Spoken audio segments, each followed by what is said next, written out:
Dog, if you're coming in here, come in here. Otherwise, stop looking at me from the door. It's creepy. Exactly. And that goes for everybody at home as well. Welcome to family. Get out, you sons of bitches. You're right. Okay, I'm really sorry about the mic. I think it should be fixed now. We are going to go to Miradero first. That makes sense, I think. Yeah, we got a kid on the edge of death. Yeah. Yeah. Libby just got shot in the last chapter, if you weren't here. She's being attended by horses. So that can't be good. Son of a bitch. Hold on, sorry. I'm starting my Audacity recording. Okay. So And we're on mysterious voice revealed. Yep. Oh yeah, we're all about to find out. And does everybody feel comfortable with who they're playing? Because I know this always becomes an issue. I believe Drew is Prue and Libby is Tristan. Is that right? Yeah, Absolutely and no yes. one. So I'm also ready. like Joe or something. Yeah, you're like all the parents. And Tracy's Quinn lucky. Was that right? If anybody's got a second role that they would like to donate to a voice actress in need, because she was Prue, she was interim Prue. Oh yeah, I got that right back. All right. Mama. Screwed by Drew Prue. You're through, It's Prue. the Drew Prue screw coming right at you. Okay. Are we ready? Is everybody in place? I'm still trying to get masks the, on? Does somebody Nope. here remember Newzoo Review? Here we go. Yes. Well, I keep making jokes about it, and you keep saying, I like them.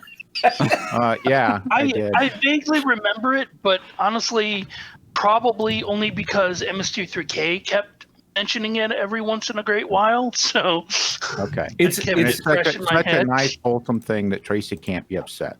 I mean, I was upset because a friend convinced me that the girl, he'd seen her in a porno. But, but we won't go there, and it'll stay home. There were, Glad there were to hear fewer it. job opportunities back then, so the world was a much smaller place. I've got a beard tumor growing here. That's weird. you do. Did you get it wet? It's going to pop out and be a gremlin. Yeah. Okay. This is not the right chapter. Mysterious voice revealed. After what seemed like ages. Okay, I think we're ready to dive in here. All right. After what seemed like ages, everyone saw a hidden oasis near Filbert Canyon. Libby's pendant. Everyone in the world suddenly saw a hidden oasis If you stare long enough, you in can the see a direction hidden of oasis. Filbert Canyon. Libby's pendant glowed even brighter as the horses and people got closer to it, which everyone hoped was a good thing. For some reason, Lucky and Libby both felt as if they've been to the oasis before, but didn't know if that was true or not. Tracy, was there like a story where they made Lucky trip balls and took her to an oasis and she forgot about it or anything? What? I don't remember an Did we oasis. skip ahead? Is that the movie? There's no movie, unfortunately. I would love Spirit the Show, the movie. No. The pals looked at Libby, who had the pals looked at Libby, who had a thoughtful look on her face, and Lucky seemed to be the only one who knew what she was thinking, knew what she thinking. Catching her Everyone eye, tripping right now? catching her eyes, the two It felt girls. as if they'd been to the oasis, but who knows if that was factual or just a figment. And whether or not Lucky's the only sober one. is, She's the after all. sober mom friend who has to take care of everybody else. Catching her eyes, the two girls nodded because they felt something was familiar about this hidden place that put them at ease. We've been here before, right? Lucky asked Libby with her eyes. Libby looked back. I feel like we have. Libby answered back. Prue and Abigail looked at their friends since they noticed the silent conversation going on between the two of them at the moment. Storm Dancer Morse nudged. code. Oh, that was like psychic or something. It's like Village of the Damned. They're just kind of staring and eyes glowing slightly. Oh yeah. Well, you see that line, that silent conversation between Lucky and Libby is a callback to earlier in the story where it said, for some reason, Lucky and Libby both felt as if they've been to the Oasis before, but didn't know if that was true or not. Right. So also, I'm way back in line 2. Yeah. Or 3. Sorry. Sorry. Go ahead. I'm assuming this is also going to tie back into the fact that they look the same, right? I guess. I don't know. It But says she asked Michael, did Libby you notice? with her eyes. I picture 2 mouths, but maybe I've just watched too much Mighty Boosh. Storm Dancer nudged Libby to keep her upright since she was about to fall over when suddenly Libby and Lucky felt something. Now play Show Yourself from Frozen 2. They felt the beat. Play Show Yourself now. Okay, Libby and Lucky. Well, okay. Every inch of me Every is inch trembling, of me is trembling, but not from the cold. Something is is familiar. like Neither a of dream. you Like a heard the dream song I can yet. reach, but not quite hold. I can sense you there. I can sense you there, like a friend I've always known. known. I'm the right thing, and it feels like I am home. Dear I Filbert, have I've always been a fortress. fortress. Cold secrets secrets deep inside. You have secrets too. too. But you But don't you have don't to have to hide. hide. Show yourself. I'm dying to meet you. Show yourself. yourself. It's your turn. Are you the one I've been looking for all of my life? Show yourself. I'm ready to learn. Oh, the voice. Oh, yes, I was the voice too. There's commas. Is this a between them. repeat? Yeah, we- those are commas. It needs to be like the count. It's like the count. I like the One Barry on Gibbs Team spin on it too. I've never felt so certain all my certain. life. All my life I've been torn. But I'm here for a reason. Could it be the reason I was born? I have always been so be, Libby. different. Normal rules did not apply. Is this the day? Is this the day? Are you, Are you the the way? way? I finally find out out why. So now, Tristan, Show I just wanna- yourself. What? I just want to give you a little bit of direction. Remember, you have freshly had a bullet scraped out from near your heart. So you By a probably aren't horse. able to get a lot of wind here. By horse hooks. All right, from the top. Is this the day? I'm no longer trembling. Right? Sing along. Come on, you can do it. Here I am. Just like out you can. gone so far. I've come so far. You are the answer I've waited for all my life. Please don't die. Oh, show yourself. Let me see who you are. Come okay? to me now. Can you do it? Oh, yes, open your Open door. the door. Don't make me wait. Spit out some blood. I'll take the rest. One moment more. Oh, come to me now. Open your door. Don't make me wait 1 moment more. Do you want to do the chorus? The first part?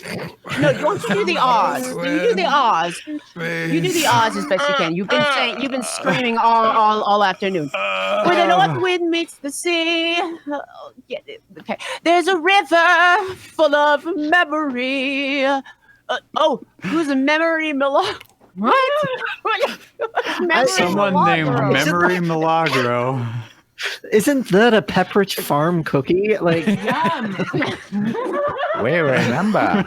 And so do our memory milagros. Come, my darling, homeward bound. I am found. Wow! Show yourself. Show yourself. Show yourself. Who's showing themselves? We're all just standing around shouting, "Show yourself" to one another. Show yourself. No, you show yourself. Well, Libby's got the excuse of having severe blood loss, so she's probably hallucinating like crazy right now. Okay. Show yourselves. Satan, show yourself. Okay, we've got Libby, Lucky, and Memory Milagro saying, "Step into your power, grow yourself into something new." But then Memory new. Milagro and Chorus. Who's Chorus? Is that the mysterious voice? Are they part of the chorus? Or is Memory Milagro the mysterious voice? I think the cookie is the voice. The cookie is a voice, and now it's got a chorus effect applied. Okay, so Milagro's her mom.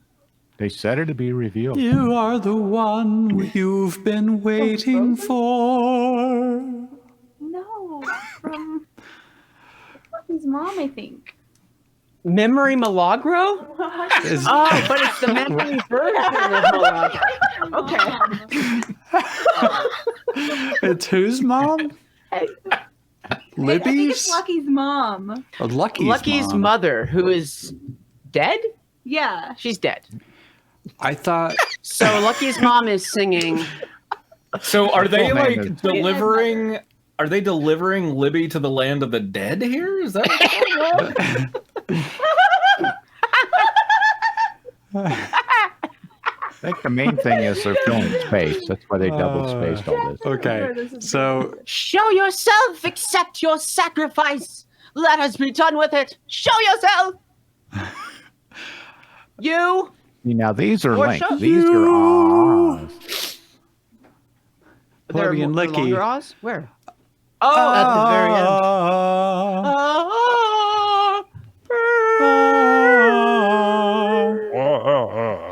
It's some more Oz, and then When- you're done. He's actually screaming. Hold on. When the song came to an end, Lucky, Jim, and Cora were all smiling but crying. Mom! Lucky shouted happily. She ran right into her mother's waiting arms, then hugged her. Milagro. Misha's saying that in Frozen 2, Elsa sees the ghost of her own mother during that song. So Yes, so now it's. I don't think her name is Milagro, but Lucky's mom. No, Thank you. actually, That's Milagro good is to our know sponsor since- tonight we're brought to you by Milagro brand. That's good to know since Milagro only about is 7 or Lucky's 8 mother. people saw Frozen 2. So. Milagro is Lucky's Milagro mother, brand so I snack assume her full name is Milagro Strikes. I liked what Spitfire said. Memory Milagro sounds like a fruity cocktail. yes. That's good. And we'll be Okay, showing so you how who- to make the memory Milagro after this. Now wait a minute, Michael. Why did you say that name? Which name? Why did you say that name? It's my mother's name! Martha? Spitfire made the Hold joke on a first. second. Just running with it. Okay, so who's playing Memory Milagro? Jesse, Sure. we need a Milagro. I'm so happy to see you again. Milagro replied softly, but with an exclamation point, I guess. Jim and Cora hugged Lucky's late mother. Milagro looked at Kate, who was holding Polly, and gestured for them join. Kate and Milagro hugged each other. Welcome to the family, you two. Milagro said with a smile. Kate was happy that Jim's late wife welcomed her and Polly into the family. Jim's late wife. Okay. Also, who is Kate? That was the one who That was you, died right? and never came back. Okay, never mind. Maybe Jim's new wife? She had like one line. This is starting to Maybe. seem like Tudor lineage or something. I can't handle She it. was It's the just teacher. they're She was a Mormons. teacher? They're all married. It's She was I don't their know teacher. who Polly is either. Okay, Kate is Lucky's school teacher. Everybody's school I teacher just because it's a said very that. small Okay. western town. Okay. It's her stepmother. So it's her stepmother now Oh, boy. and her teacher. Gotcha. All right. And she's happy that Jim's late wife welcomed her and Polly into the family. Right, so now we need a Cora. I don't know. Now, who's Cora, goddammit? Cora is Lucky's aunt, Jim's sister. You guys, she moved in after. I asked Libby's- everybody to prepare like a default family tree so you can have your family tree. She moved in after Lucky's mother died to teach Lucky how to be a woman. You were the one who called us here. Teaches her to be proper. She's the proper city lady. You At were the least one they're all who not called named us Henry here. and James. So This is turning into Downtown Abbey now. Cora stated. Milagro smiled at her Downtown sister-in-law. This is Milagro. Yes. Yes, that was me, but I had a good reason. Milagro replied softly. She was smiling. What's going on? Jim asked her. He was worried as his late wife gestured to the water. Put Libby into the water, please. Milagro told Jim. He carefully What is she, set Libby down. Rasputin? Do we have to drown her now? you do that and some carrots, you got yourself a soup. But The magic water. but darling, Discuss the League of Shadows. It's gonna turn out to be a Lazarus pit. See, it all ties Lazarus together. Pit. okay. Milagro then waved her arms to make the water move over Libby's body as it glowed. She's a waterbender. She's healing Libby. Lucky whispered in All those awe. bubbles are the sadness coming out of her lungs.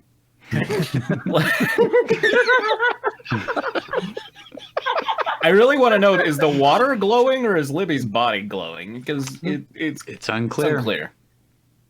Lucky whispered in awe. Her mom was so amazing right now. Oh my God, Mom, you are so amazing right now.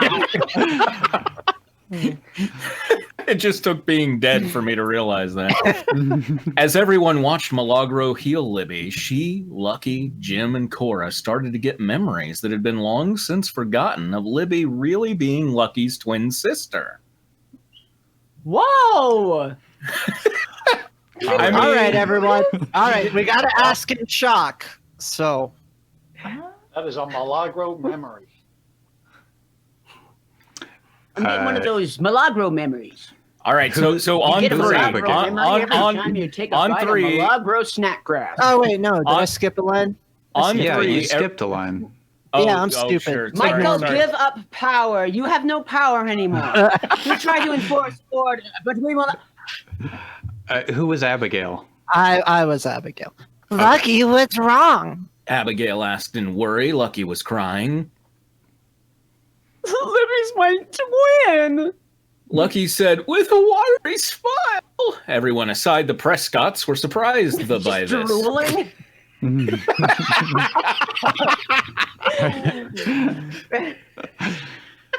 Okay.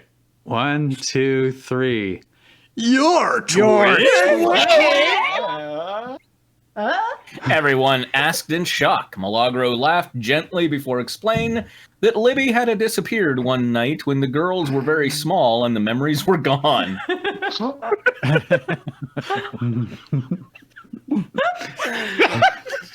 Her dad and sister just completely forgot. They had a spare. Yeah.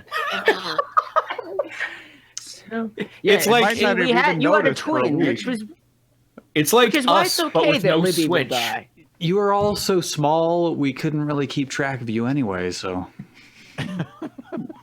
We tried shaving one side of your head to the other, and it didn't work. It was just we just drop kicked you out the door. Sorry. You landed on a horse, and you've been living with that wild herd where you were found. But Who was our Cora? Wasn't it you? Was I Cora? Okay, I was Cora, yeah. But now that she's back, our family is complete. Cora said with a soft smile. The water Back. finally stopped glowing. Libby, are you feeling all right? Prue asked in worry for her friend. I feel much better thanks to Mom. Libby replied sweetly. Lucky ran and tackled her twin in a hug, which was followed by Jim, Cora, Milagro, then Kate and Polly, who were happy. They crushed her. So Only actually Kate and knocked Polly down were with that happy. hug, and then they pile on. I'm happy that our family is all together again. Milagro said with a smile. Smoke then gently nipped Libby. With smile. Oh, I'm sorry. Milagro said with smile. With smile. Milagro's with smile? Oh my god.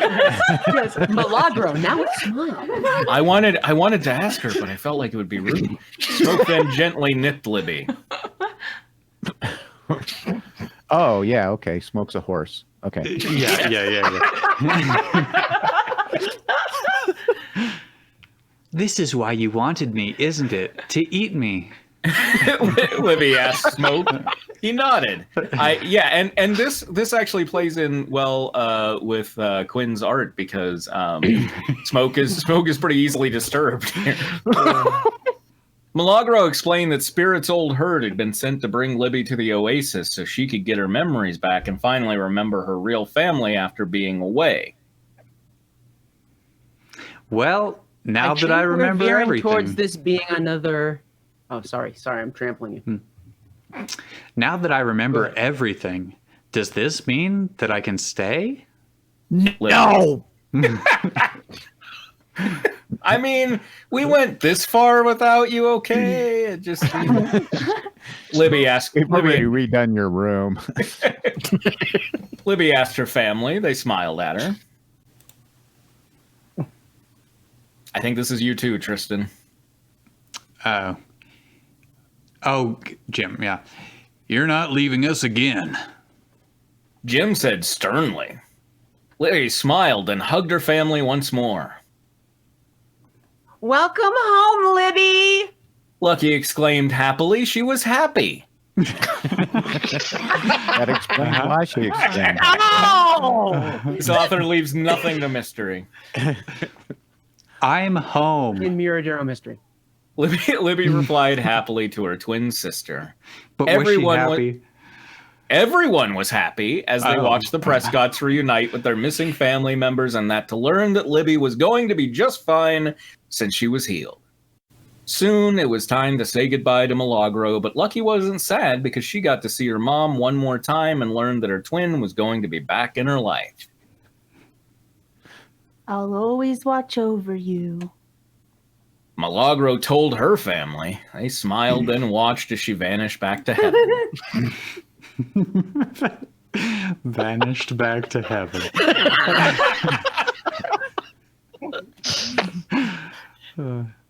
She used one of the time portals from Superbook. Right.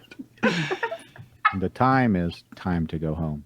All right, Tristan, you're still Jim. Time to go home. Jim whispered to his family. They left.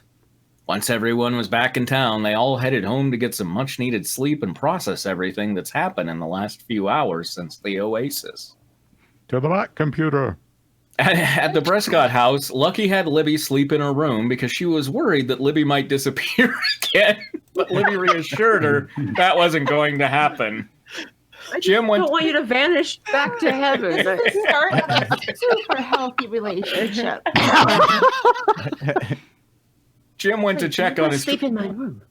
Jim went to check on his twin daughters and saw that they were fast asleep, so he went to his and Kate's room, then got into bed. Soon he was asleep like everyone else. Everyone knew that things were going to change around town, but for the better, because a family had finally been reunited and they were all happy for the Prescotts. New chapter done. I only have one more chapter to do, and I don't own the song in this chapter. I also don't own Milagro, as she's part of the TV series for Spirit Writing Free. Please review and no flames. Why do we have one more chapter to do? That was a conclusion. I know. I assume it's going to be a lot like chapter 8 is called Party Time. Excellent. It's going to be a lot like the Iliad, where like they like everything's done and then they just have some Olympics. That's my guess. Yeah. Do we I want to think finish it off? It's going to be today, all or? about how Libby hides every time that Lucky goes to sleep. Mess with her. I don't know. It looks a bit long, oddly. Do we want to save it for next time? All right. I guess we'll save it. How many songs does it have? Surely this Just cannot. one. This is like a post. This is like a post epilogue, right? Yeah, I assume it's Return just. of the King, Epilogue 7. I assume it's just everybody being like, "I'm so happy you're here. I'm happy I'm here too. I also am happy you're here." Remember when you weren't Okay, but here? what the I hell do. What is What is Star Darlings? Star Darling. What? What? We're The just looking song- at the How next do you know about Oh, Star oh. Darling? Up from Star Darlings. That's the song they're gonna sing. Got it. Oh, okay. You're God, who skipping knows? ahead. I don't know what that Spoilers. Spoilers. Roller babies. I just wanted to see what the song was. Next week, guys. Star Darling All five sounds like a girls. street drug. You're so hopped up on Street Darling. Star Darlings. So, which do we want to move to next? If Well, I have some fan art to show, all right. as you know. Yeah, I so you're gonna like go crazy and actually show fan art this week? Is that the plan? Wah, wah. Damn, Michael. Say how you really feel. I had to All right. give you shit for it. It's come on. Since we're not reading Party Time, let's have a Dansborough dance party. This is fan art from a while ago when we were reading my Boba Fett fan fiction, Quest of a Lifetime, and Dansborough showed up. Was there any like line in particular that inspired this, or? It was just purely like I was so sad that like I think an entire chapter was called Dansborough, and it was like the longest chapter, and Dansborough was just there for like 2 pages, and then he just goes away, and I think he gets crushed by a He does. by a Doric column or something, and so I just I was like, you know what, like I want to assume that before this, Dansborough just had a really amazing sort of backstory. So Why does he have a burlap bag on his arm? that's the rest of his spacesuit. He's tossing it off. He's taking his clothes off. Okay. Yeah. Safe I with do. the helmet. I do Wow. like the Boba fart in the background. Yeah, that's good.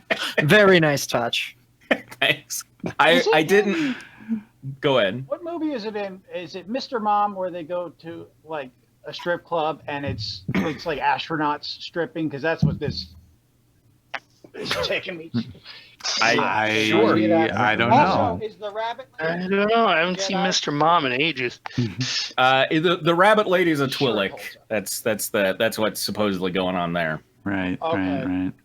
That's she thinks that she and Dansborough are in love, but he's explained to her multiple times that he doesn't work that way, that it's you know that he cares for her, but it's not really a serious thing. He's like the wind, Twi'lek baby. perks are known to galaxy wide. Yeah. So she's emptied her savings on private lap dances. But he really likes me, I think. Yeah. Whatever, dude. Okay.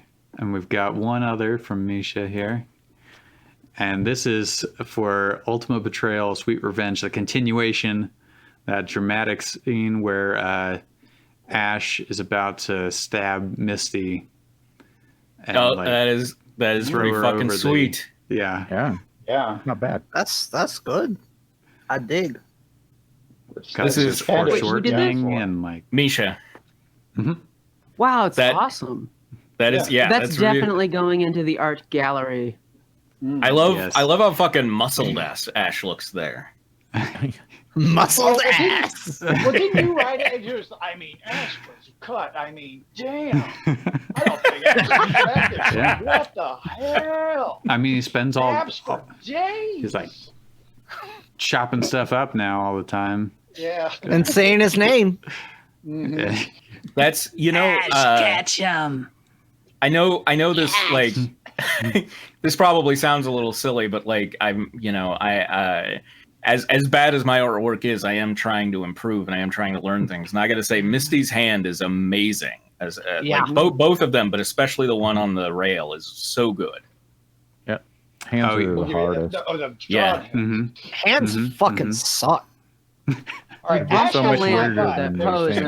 and I Respect that. Snowbot, Ash. That's a Okay. nice catch, Misha. Yeah, she says the ponytail is because he's old now. And by the way, the scene was a little unspecific about whether Misty was actually dead or not. Probably because they're So, but perhaps that will be revealed at a later point in the series. Perhaps. Why don't we just go to that story? Good. I'm glad the drama was compelling. I think it's kind of slowed down a little since that first chapter. The first chapter's pretty pell-mell, but I kind of wanted to, do we have any characters? Do we have any characters that die after saying 3 lines so Kitty can come over for a minute? Well, it's we kind of have the reverse of that because Kitty got to die after 1 line, but she's going to get to come back in this next chapter. So. Right. Yeah. She's our Junko Enoshima. So should I go through the cast list real fast here for everybody? Yeah. Junk food Am I Mr. enigma? Johnson? Yep, you're Mr. Johnson and Brock. Tracy is Ash. Quinn is the necromancer aide to Mr. Johnson as well as Mr. Davis. Jesse is Misty. I'm Damien and Makoto Neagi, which the joke is out. It's actually Byoko Tagami, I think, is the name. Byakuya. Bakuya Tagami. Tristan is Tyler, the narrator, and Pikachu. Kevin is Vampire Jamal, and Kitty is Junko Enoshima. I think that's it. Yeah, we might have new characters. I don't know. We're ready for chapter XX. Yep. This one has Vin Diesel. Right, I'm narrating. You just said that. I'm still not used to it. Okay, I'm gonna. Do you want to Self switch slightly. me out for like Tracy and Jesse or something? Yeah, get out of here. Bye. Get this jerk out of here. Let me see. Tracy, you don't have your camera on. Did you want to? He don't have his microphone working either. Oh, he's muted. Did he say he was taking a break or something? I don't know. Oh, I see. Okay. There's Kevin. All right. From the depths of hell. Vampire Jamal. What's Okay. up? Yeah, that's appropriate for Vampire Jamal. Chapter XX, the present. Technical difficulties. What did you Okay. ask? Just if you were going to have your camera on, but if you're having technical difficulties, I'll leave you to it then. Are you're doing the Pokemon one? Yeah. Okay. Is Jesse coming back? She's get to play Misty. She needs to stand up. Oh, okay, sure. Okay. So I'll be doing that one. Chapter 20, the present. Mr. Johnson approached the moving truck.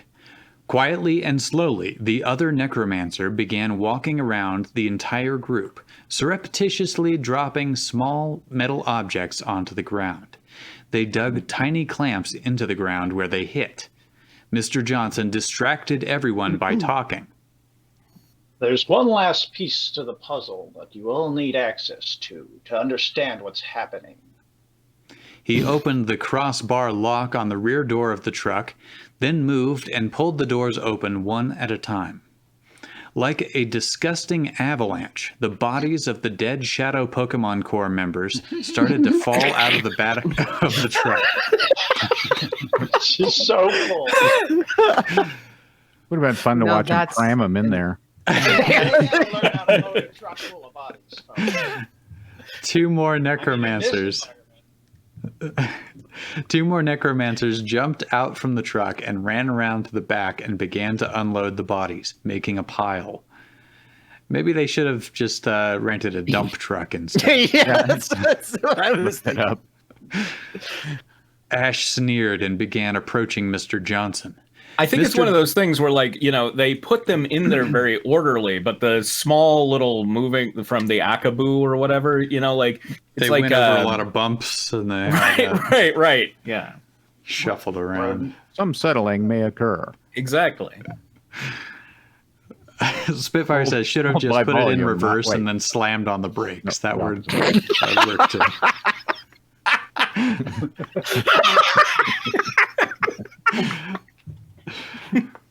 Mr. Johnson snapped his fingers, and the little metal object his associate had dropped all created bars of lightning around the group. An electrified force field surrounded them all. Ash got close to the field, so close that electricity zapped off his nose. He growled. I've only ever had my nose off his nose or zapped off his nose. So he doesn't have a nose now? Oh, Yeah. maybe. Yeah. Electricity zapped off his nose. Oh, what do you have to say, you weird, creepy failure? I say that to myself in the mirror every morning. Yeah, it's just And good morning. having a cup of coffee. Pulling from my own personal demons. Then. Ash replied, smiling now. Ash Ketchum! Mr. Johnson Truly. sighed and shook his head. Yes, of course, whatever. You're crazy and your luck has run out. In the background, a slow electronic noise like a hydraulic lift in action sounded. Mr. Johnson assumed it was the sound of something in the truck and continued. This is Mr. Johnson, right? Yeah. Yeah. You see, children, sadly, the sacrifice today will be you. Honestly, you should thank me. We could have just killed you all when we first encountered you, but I convinced my superiors that it would be nicer to pretend that your lives had purpose beyond serving to power the banishment spell today. And I argued, what the hell, you might even take down a few of the bleed incursions, too. Imagine my surprise when you actually made a fair go of it and kept winning, albeit with some major losses along the way. The weird hydraulic lift noise behind him stopped with a click sound, as if something had locked into position. It felt appropriate. He shrugged. Still, even if your corn on the cob helps hold up the chicken while you're carving it or whatever, you still eat it. I've never heard that expression. As I always say, God makes One the on the cup. business. I was going to say it's a popular Reba saying. Yeah. Were you thinking of like a beer can or? Oh. No. Okay. Oh, this is a kitchen hack. This is a Okay. trick you can use. I haven't seen this this particular tasty video or whatever. Well, Mr. Johnson has more to say. Okay. I'm not good with metaphors. Or carving chicken. Yeah. My Thanksgivings are a disaster. Misha says if your corn on the cob makes some biscuits, you just gotta eat it.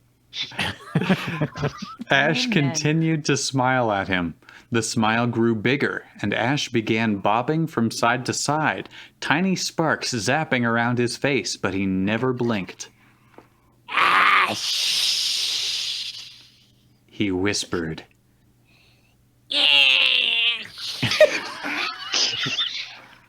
Oh no. Oh, for the love of... Mr. Johnson turned to Pikachu. What is he saying, please? He's saying that you're such a powerful magician, yet you were pretty easy to beat with a con that's older than Arceus's balls.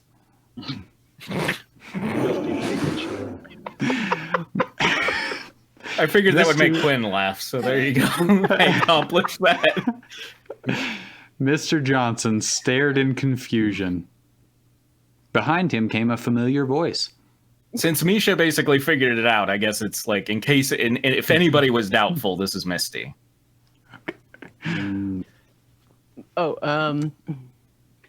Back here, idiot! Did you miss me? Mr. Johnson whipped around, and his eyes widened. Behind him, he heard Ash chuckling. Chuckling was heard.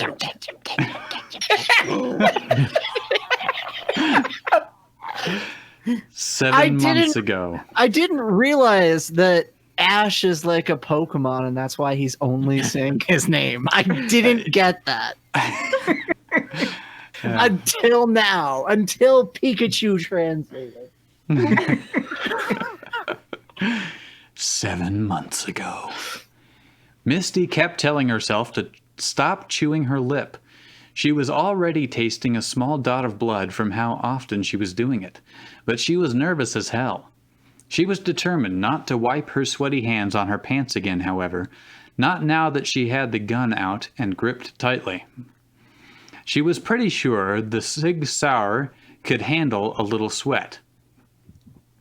How above her loomed the immense structure of Shopping Mall 9.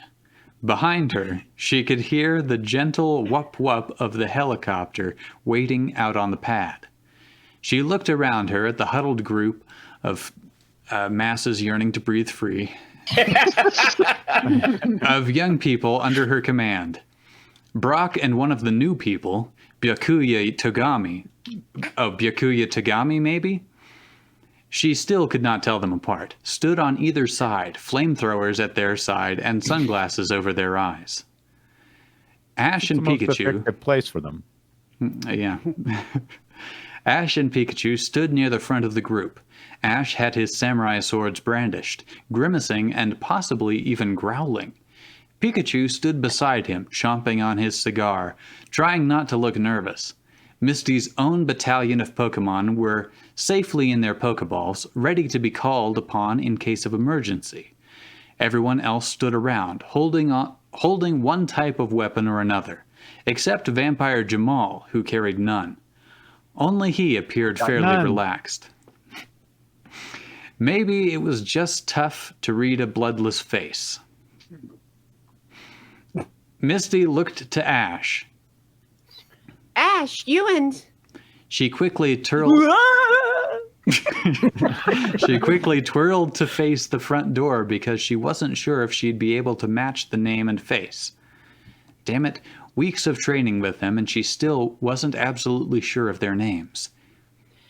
And Kyoko Kirigiri, clear the entrance.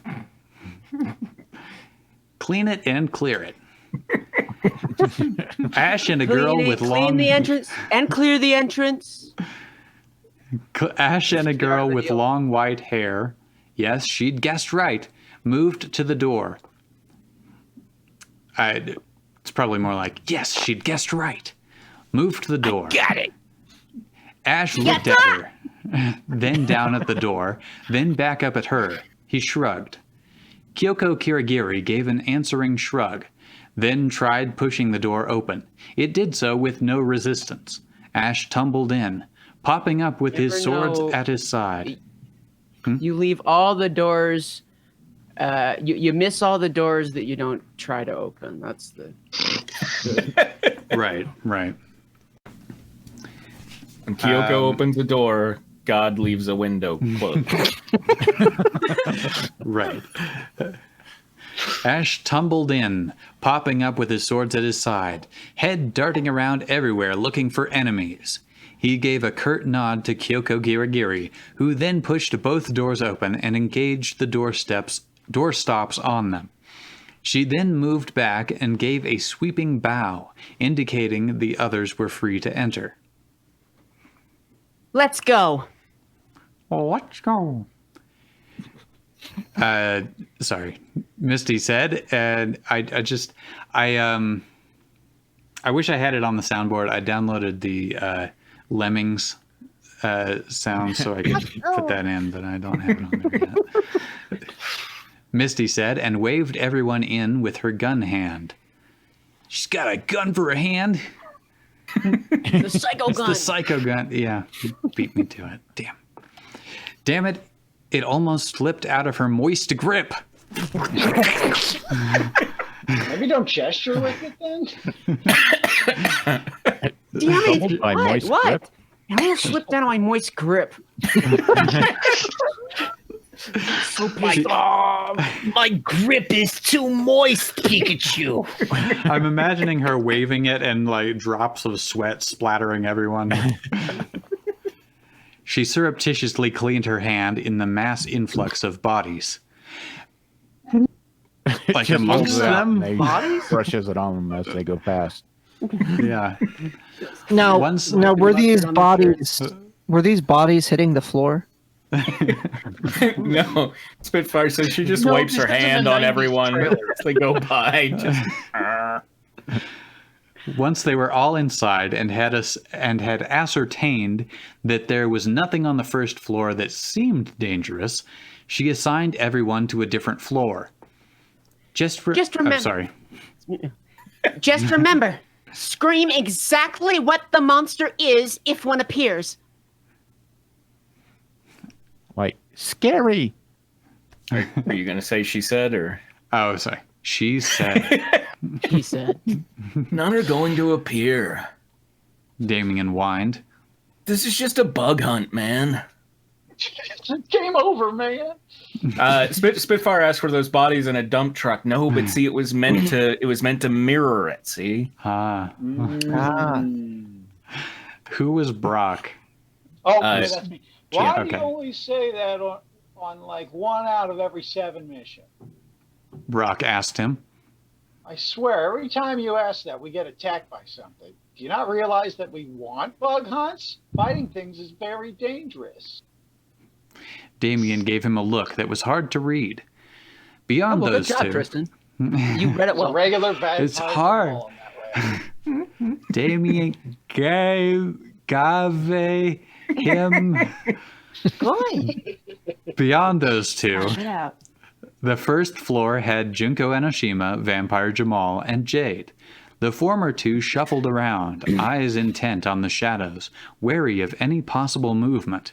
Jade stared at her little box, making minute adjustments to the knobs on the side. Eventually, there was a cry from above. No indication of who this is, but... Second floor is clear! Good. I want to see second floor is clear. Oh. Came a moment later.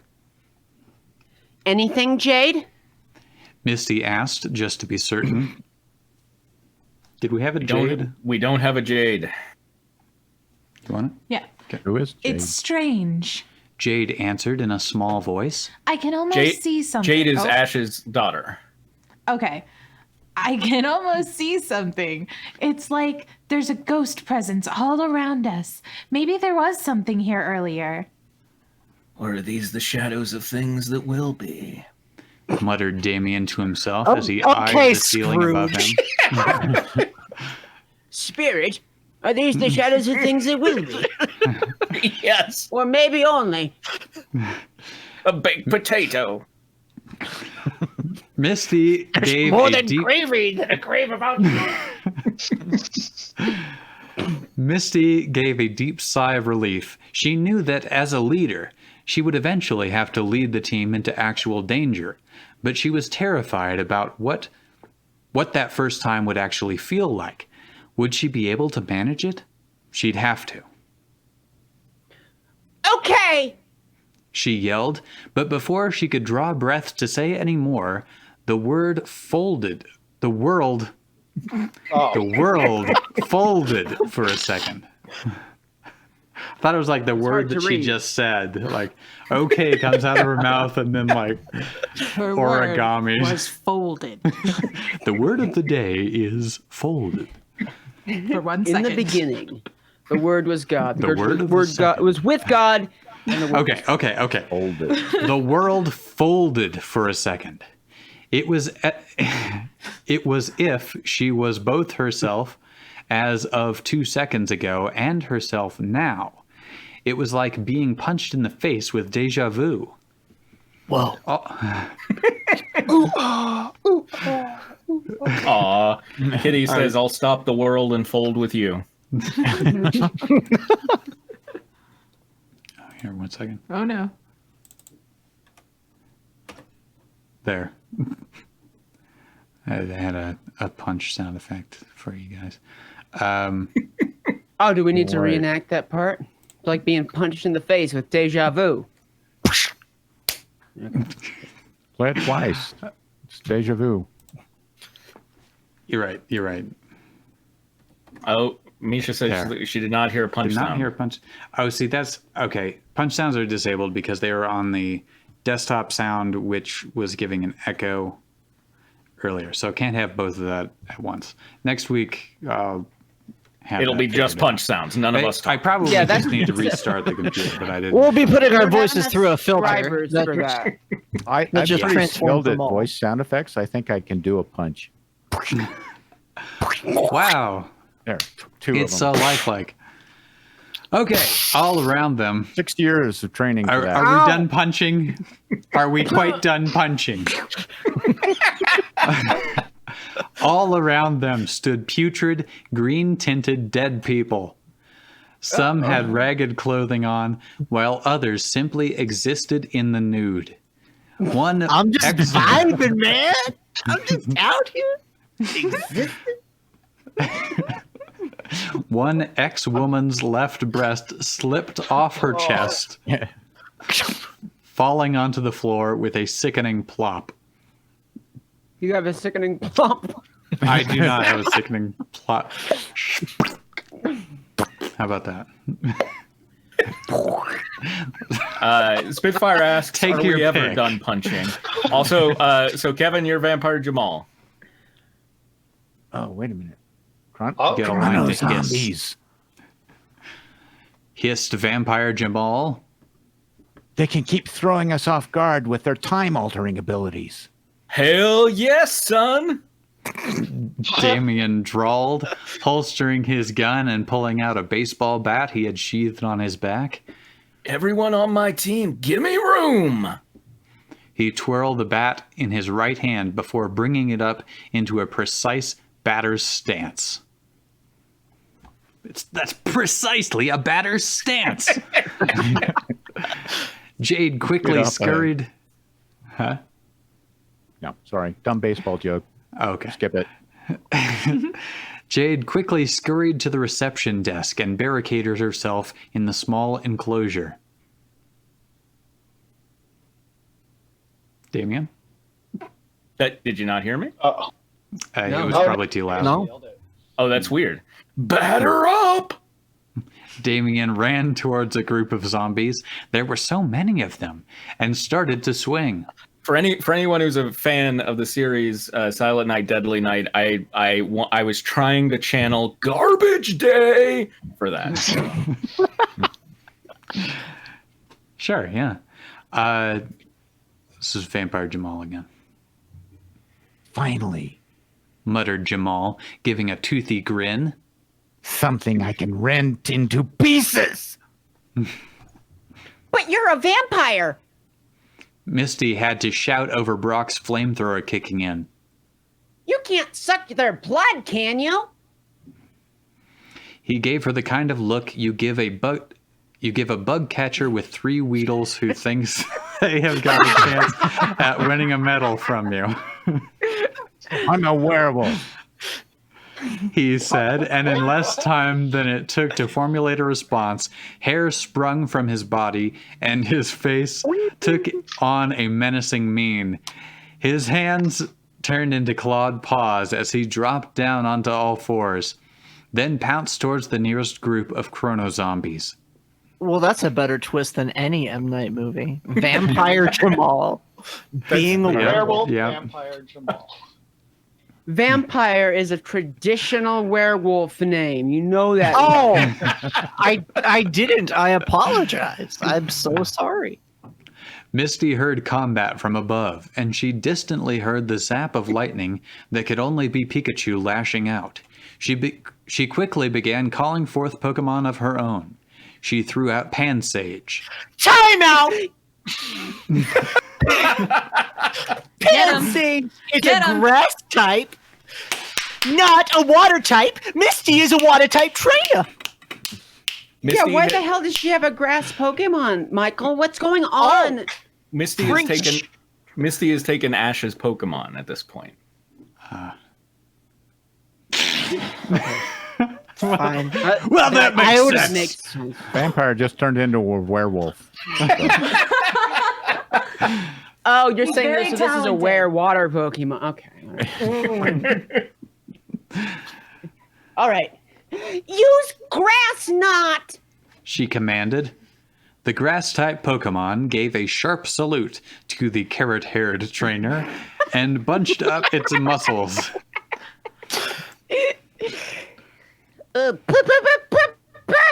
It began.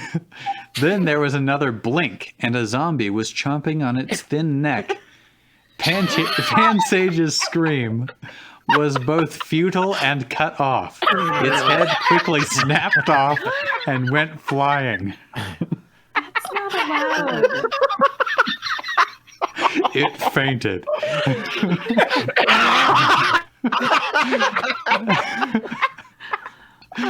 Oh, that's not in there, but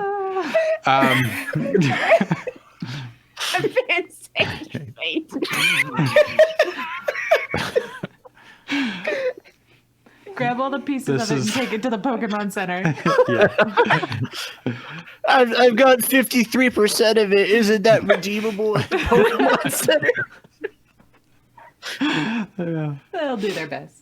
Take them to different Pokemon centers. See if you end up with 2 Pansages. This is a Misty line. No, it's a Togekiss line. No, it's. Oh yeah, you're right. Oh, you're right. Togekiss.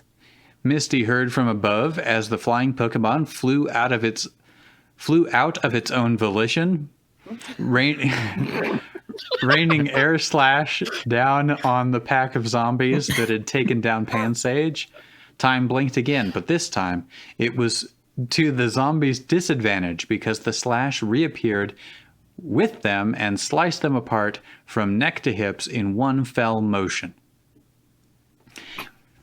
Spitfire says that's how Misty shows back up again. She being stabbed and thrown into the sea just made her black out. She scurried to a Pokemon Center. After dropping her wallet, of course. Right. Misty began firing her Sig Sauer at another group of... Misty began firing her Sig Sauer at another group of them, being careful not to hit Vampire Jamal, who was leaping in among another group. Behind her, the trainer with hair the color of cantaloupe meat. What?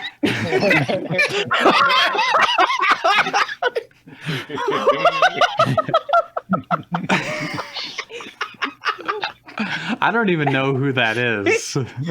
It's Misty. I think it's supposed to be Misty, yeah. But isn't Misty her in that sentence? Yeah, behind her, Misty. Like, read it like that. Behind her, Misty could hear Brock's steady. See what I mean? No. No. Behind her. The trainer with hair the color of cantaloupe meat. Oh, is it? So is it behind Okay. she, the trainer with hair of color of cantaloupe meat? Because, like I say, I see. it replaced the description. It with does the need word a Misty. comma.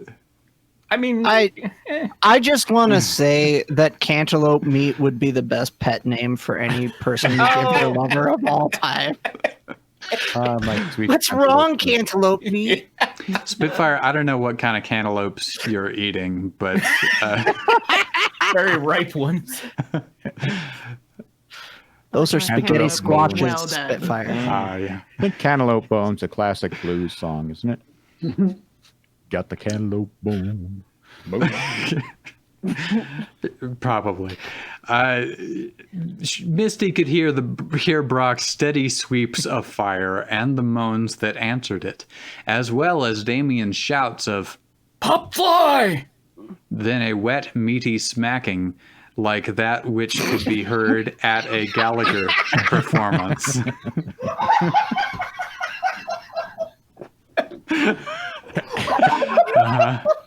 Very evocative for anyone who has witnessed a Gallagher performance.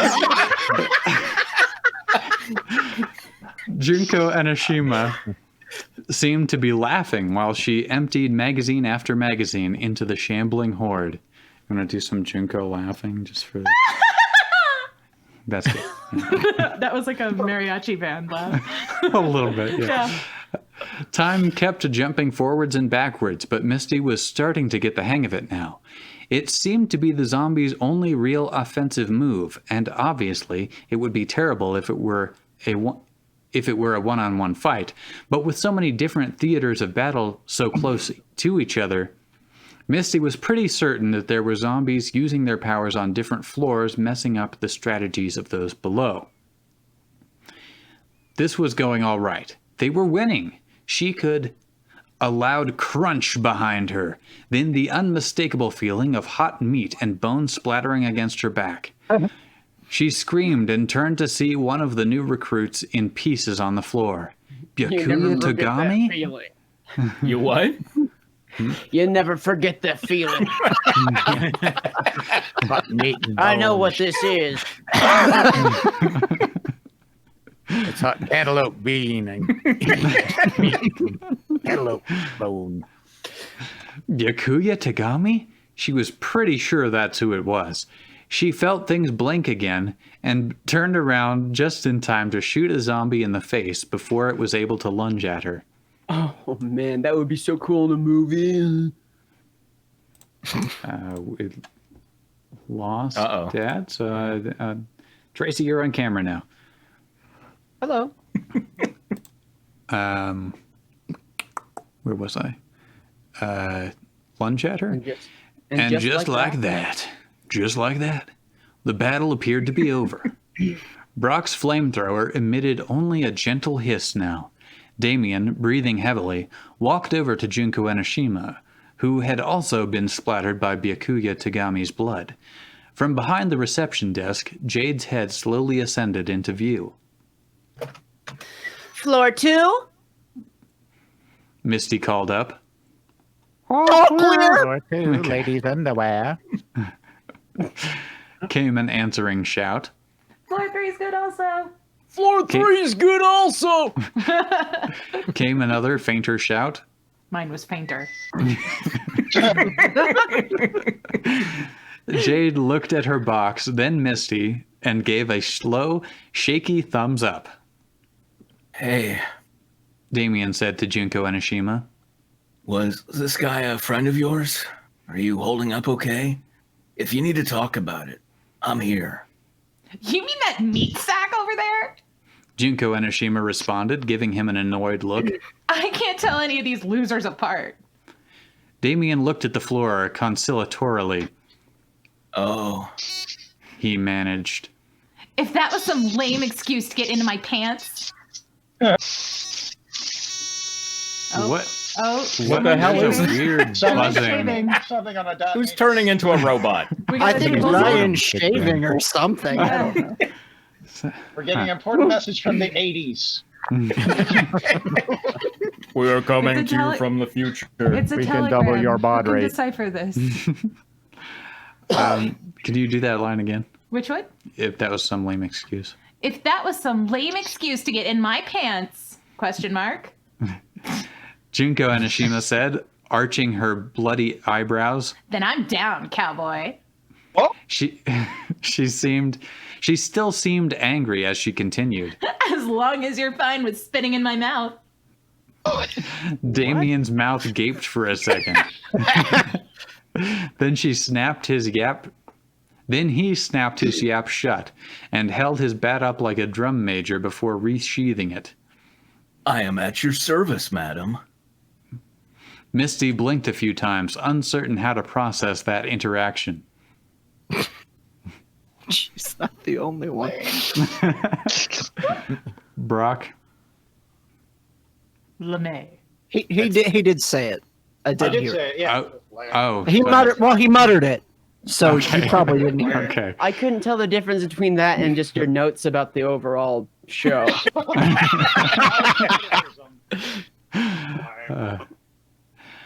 Brock muttered, wandering over to her. His eyes darted around. Then he said in a lower tone, You know, if you need help getting that blood off. Who is this? Me? Yeah. Or is that wait, Misty? that's Misty. Yeah. Yeah. Yeah. Oh, it's Misty. Okay. Yeah. No, Brock. She said diffidently, eyes firmly shut. No, just No. It's a little really likes Jerry her when she Blank. holds her eyes firmly shut. Just no. But why are you mirroring my squinting then? Misty. It's mixed signals if there ever were any. Brock, we need you to repeat lame, but we need you to be more defeated this time.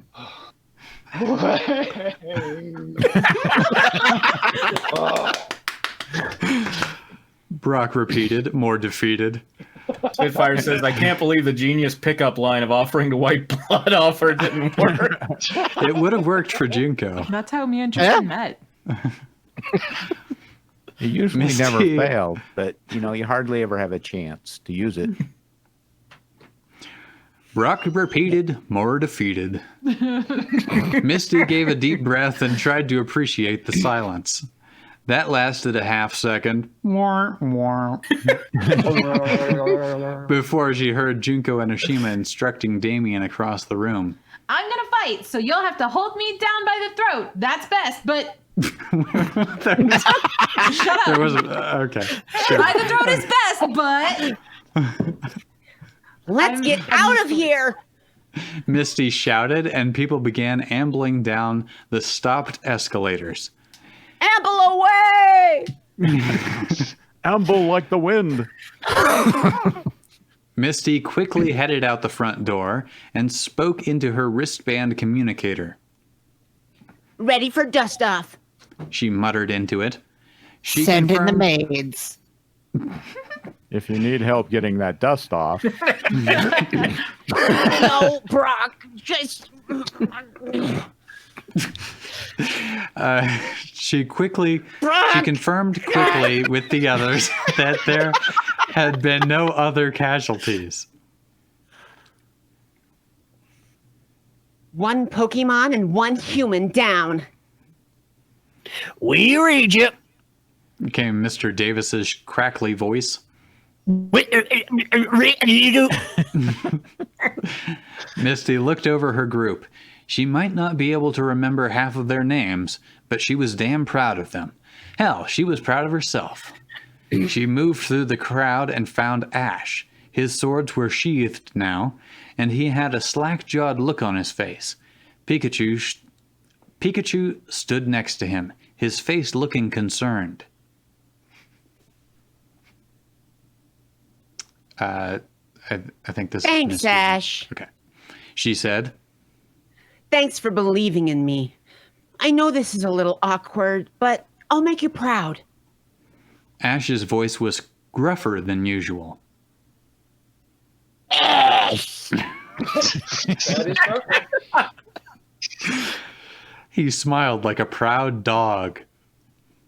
Ash, catch him! Misty felt her stomach go hollow. She turned to Pikachu. Can you understand him? Yeah. Pikachu grumbled morosely. You can't, I take it? No, he's just saying his name. Ash shook his head, obviously nonplussed. Ash! Ash, catch him! He's one of us now, Pikachu said. Misty felt tears begin to blur her vision, and she quickly looked askance, blinking them away. She faced him again. You did good today, Ash. She said in as steady of a voice as she could master, not muster. No. That's called a typo. Ash replied solemnly. Ash! She turned to Pikachu.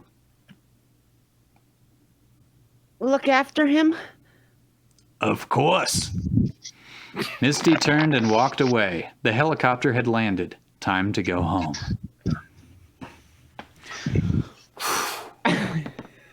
Okay. That does it for Chapter 10. Oh my god, what the hell is that? I love that the thing that pissed everybody off the most is, what is Misty doing with a pansage? Yeah. She should have a pan paw. Yeah, obviously. You don't even know Pokemons. You frickin' so-and-so. So, okay, so Misha is having a hard time accepting the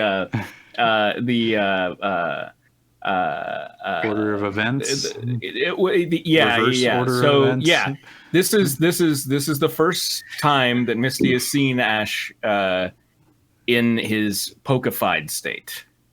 Right. And so next time we have a flashback, he might actually say real words. That's right. Oh. Okay. Oh, nice I think we've got like 40 minutes. We got time for Steve Plank, the Before Times. Oh, I'm so excited. Plank. Okay, now this story was written by Quinn, and it's a spin-off, a prequel, in fact, to the Reba Left Behind series that we were going through, in which the author did not share Steve Plank's views on God, and I hope that in this we'll learn a bit more about his views on God, because they were not particularly prominent. That will eventually come, but there are several times where I feel it's necessary that I distinguish my own views from Steve Plank's. Right. So. Right. Okay. Let me just read the synopsis at the top. I looked him up, and he's actually from the real series. Yeah. Yeah. So, Steve Plank, a charismatic news editor for the Global Weekly, is underexplored in the Left Behind franchise. Join Steve, his girlfriend Dolly Parton, and his ever-present sidekick and pet gerbil Nibbles as they seek to discover the plot of the evil Chair organization in my completely serious and not ridiculous at all take on his backstory. Now, the other part of this is that a lot of these details were filled in by Madlib. Is that right? Yes. They were done by Madlib. Yes. Okay, so let me see. I should have the original. Probably 30% of Shakespeare's sonnets began as Mad Libs. Yeah. So I wrote out a basic skeleton, bare bones plot line where I had Steve is a junior journalist at the Global Weekly. He has been struggling to write his latest article, a story on blank. His girlfriend is blank. He works closely with his blank, who is a blank at the Global Weekly. His rival is blank, and so on and so forth. And most of these details, especially the fun ones. Pronouncing plank? No.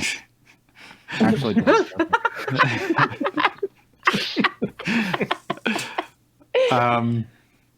and Michael, are you good to? Yep. All right. Chapter 1, Discovery. Steve gritted his teeth, pen to paper, struggling to overcome his writer's block. Being a junior reporter at the Global Weekly was a tough job, and being assigned a story on wearing underwear when he'd gone commando since his mid-teens made it tougher. How was he supposed to know what the simpletons out there were going through? Not to mention that no one was interested in answering his questions on the subject. Whenever he turned the conversation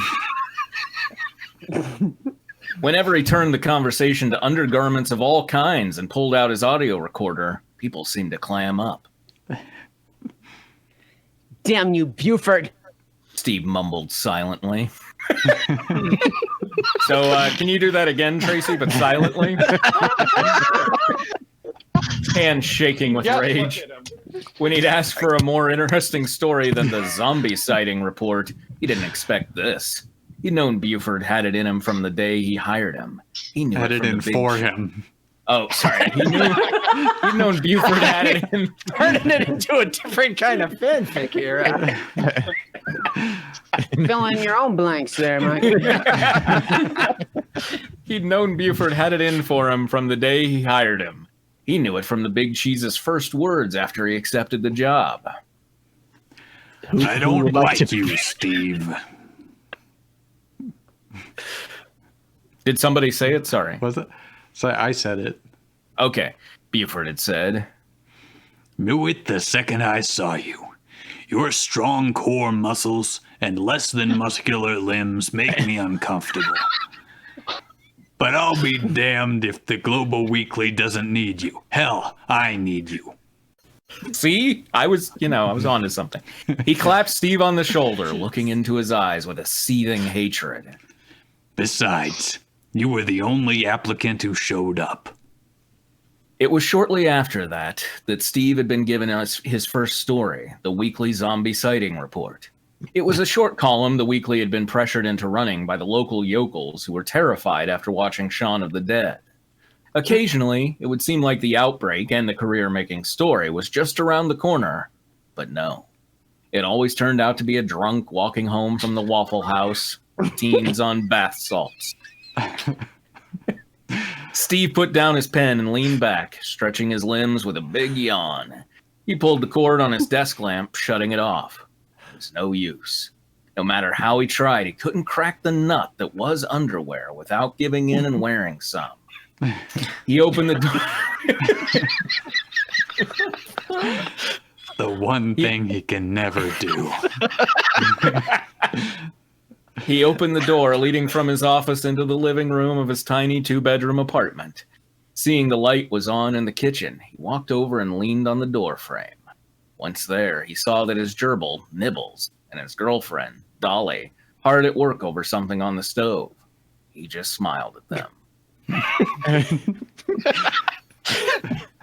Call back! Yeah, nice.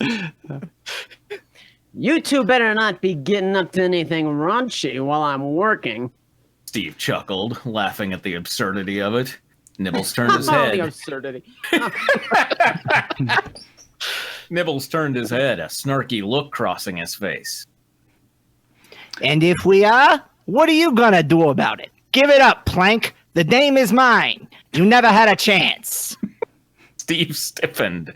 Drawing a pocket knife, he flicked it open, grabbed the gerbil, and pinned him against the wall, knife at his throat. His eyes burned with the intensity of a Canadian curling champion, while Nibbles' eyes were calm, like an elderly woman easing herself into a hot bath.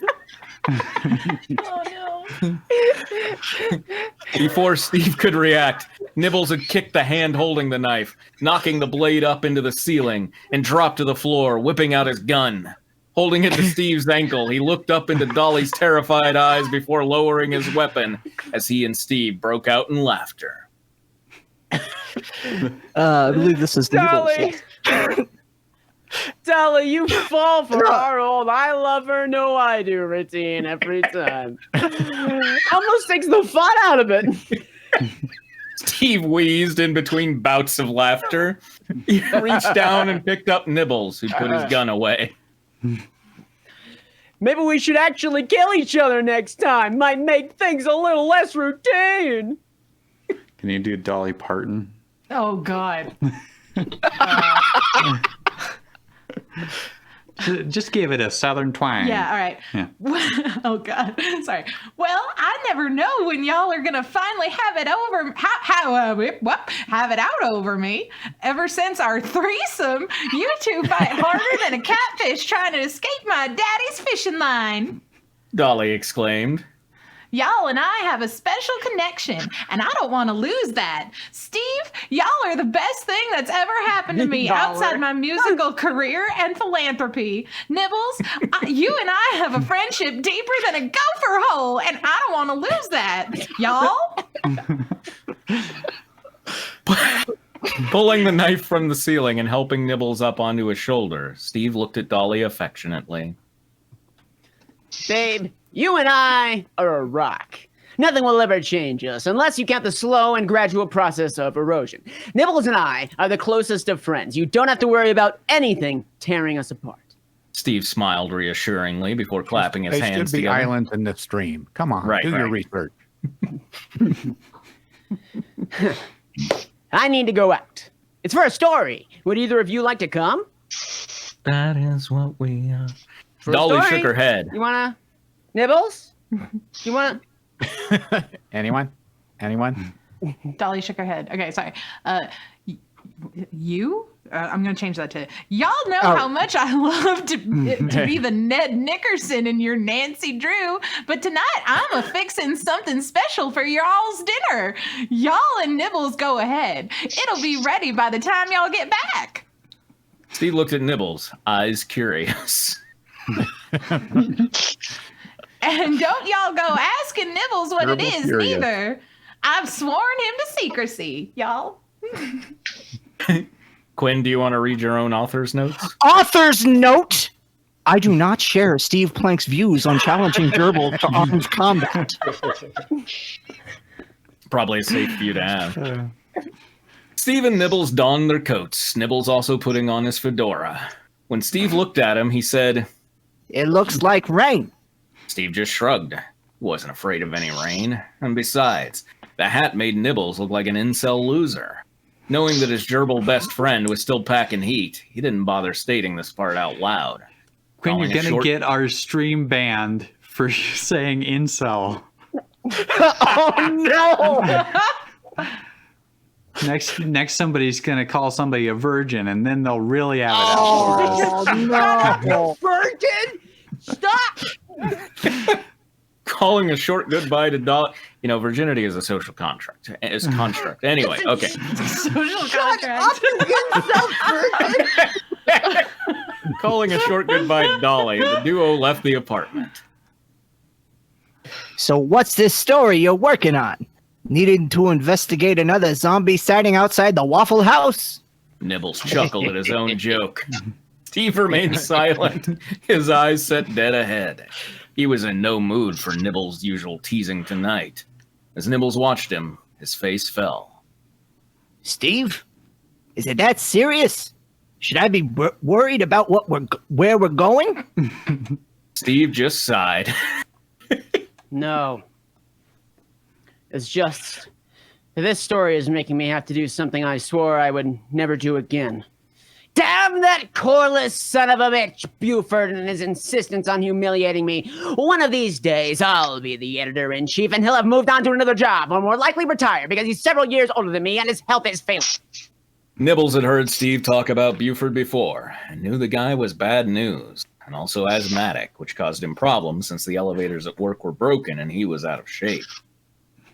Even so, he still gave Steve all kinds of trouble, often relegating him to go nowhere stories and giving him little chance to prove that he had what it took to plank higher than anyone had ever planked before. I finally get why he has high core strength and weak arms. Pulling his eyes out of his pocket, he jingled them in Steve's ear. Pulling his eyes out? Pulling his keys out of his pocket, he jingled them in Steve's ear. Get your eyes out of your pocket. I'll drive. Eyes in your pocket. I'll drive. You just tell me where to go. Downtown. We need to find a thrift store. See, it's like with this fic, it just any word makes sense as it comes along, and so I'm not like it's like my brain just had to turn off double checking. This was written in extreme haste. No. This was written at gunpoint. Nibbles hopped down off of Steve's shoulder, pressing the button on his key fob that opened the door of his Ferrari Portofino. Nice. Taking a running leap, he landed on the seat and began to climb up the pile of dictionaries he had duct taped to the calfskin interior so he could operate the vehicle. Grabbing his limb extenders, he fitted the key into the ignition and turned it as Steve climbed into the passenger seat. After pulling carefully out of his parking space, Nibbles floored the accelerator, peeling out before the duo rocketed out of the parking garage in what could only be considered top-of-the-line Italian engineering.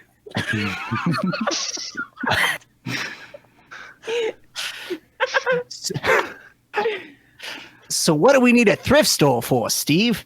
What aren't you telling me? Nibbles pestered Steve with questions as he drove. Nibbles was an excellent driver. Excellent driver. And had been a world-class F1 racer before the accident. He fluidly changed gear, giving Steve the old side-eye. Finally, Steve mumbled something in reply. What was that? I didn't hear you. Nibbles responded. Buford gave me a story about wearing underwear. And since no one will talk about the experience, I'm happy to break the promise I made when I was 16. Steve yelled at Nibbles, who was so aghast at what had been said that he nearly hit an elderly woman crossing the street. He's going to have to change his yearbook quote now. Steve, you can't do this. No one wears underwear anymore. Not if they've got an ounce. Not if they've got an ounce of class. If I don't, Buford will fire me. I know he will. Steve thought back to earlier in the week. Have this on my desk by Friday or you're fired. Buford had said. Steve, you've got a stronger core than anyone I've ever known. You're stronger than this. Don't give in to Buford's pressure. He can't fire you. You're the best damn journalist at that crap hole of a newspaper. Nibbles was getting worked up. Steve appreciated his friend's reassurances. Thinking back on a conversation he'd had with Buford on Wednesday, though, didn't convince him of what Nibbles had said so emphatically. This is Buford. Okay. Just so you know, I'm perfectly able to fire you. I don't care if you are the best damn journalist at this crap hole of a newspaper. Steve's daydreaming was interrupted when Nibbles slammed on the brakes, bringing the car to a dead stop. A bunch of shadowy figures in deep purple robes were lined up across the street, blocking the path. Hoods were pulled down over their faces, shadows obscuring all features, even in the mighty beams of Nibbles' headlamps. Upgraded from the standard OEMs to LEDs, they made drivers going the opposite way quake in fear. Tied around the middle of their robes were sashes, and hanging from their sashes appeared to be some beaded tassels, finishing in a hand-sized, ornately designed C. Nibbles rolled down his window and yelled out, Hey, get off the road! I'm driving here! Chuckling was heard from the robed figures. They began to walk slowly toward the car, reaching their hands out as if grasping for something. This made Steve feel a little uncomfortable. Hey, Nibbles. Come on, man. It's not worth it. Let's just go a different way. What? Are you a plank or aren't you? These coreless sons of bitches don't know who they're messing with. I don't need this right now. Just turn around and let's go. I ain't doing nothing, dig? We're going to end this right here, right now. Nibbles yelled, drawing his gun and slamming on the accelerator. With reflexes that would make even Mario Andretti gaze in awe, Nibbles plowed through the robed freaks in front of him, sending them running for the curb. He stuck his gun out the window, He stuck his gun out the window, firing a few shots into the air before he put the pedal to the metal. Sticking his piece back into his shoulder holster, he looked at Steve. What the hell happened to you, man? You used to rock, and now you're a coward. Better than being a rodent with a drinking problem, a Tokarev Type 54, and a Ferrari that I use as compensation for the perceptive inadequacy of my phallus. Nibbles chuckled. Again.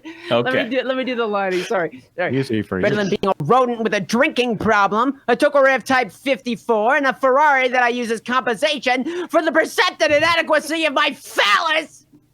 Nibbles chuckled. You're a bastard, you know that? Right back at you, buddy! Real quick, author's note! I do not share Steve's Plank's views on vehicles and firearms as a penile compensation tool.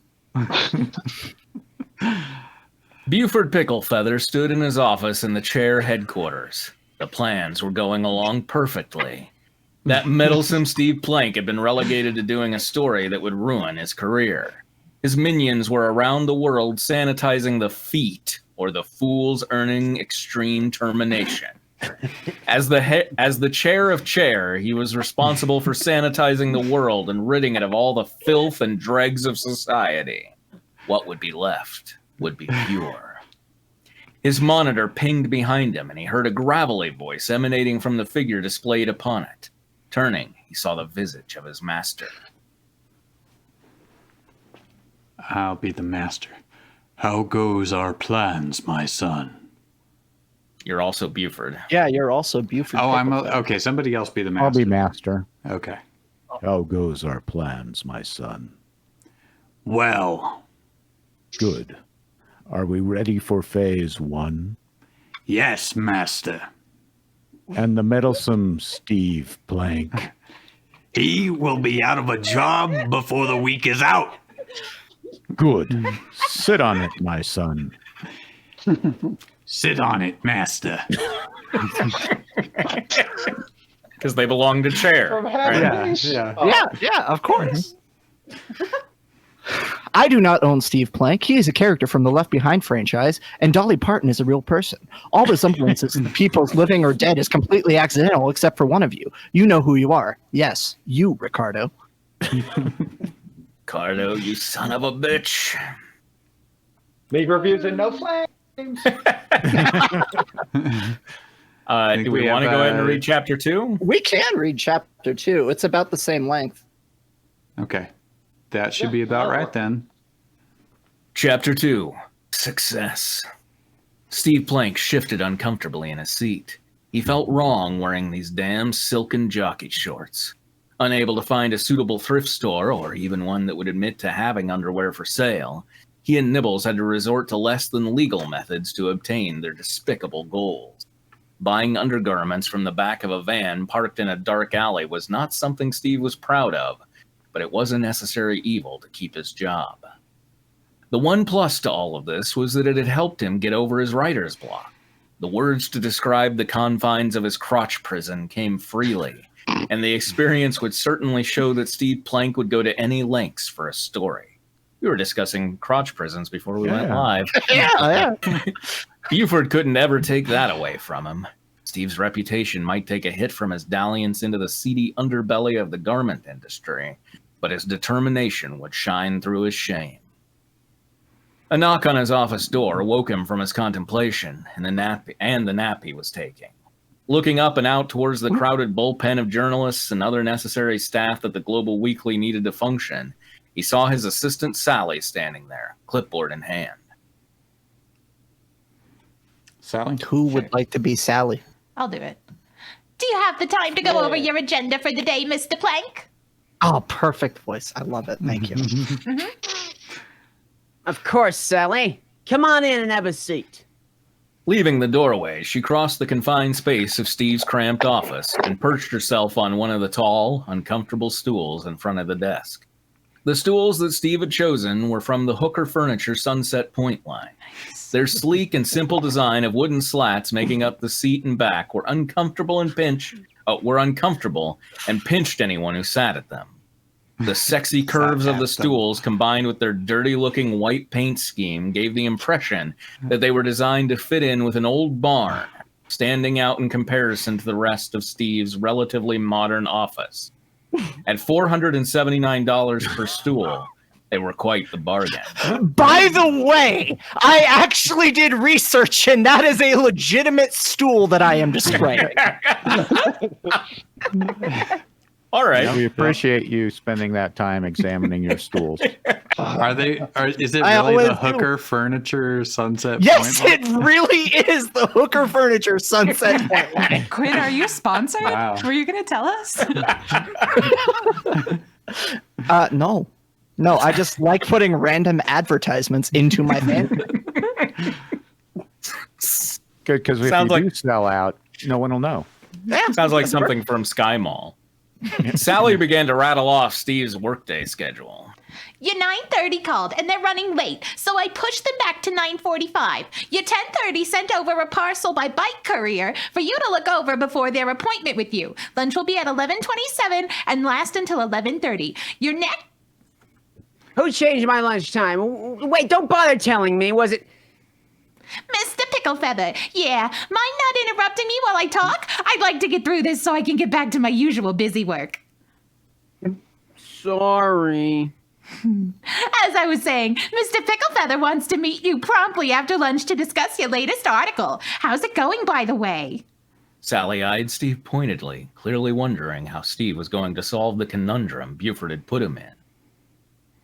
The article will be finished by 11:30. Will there be anything else?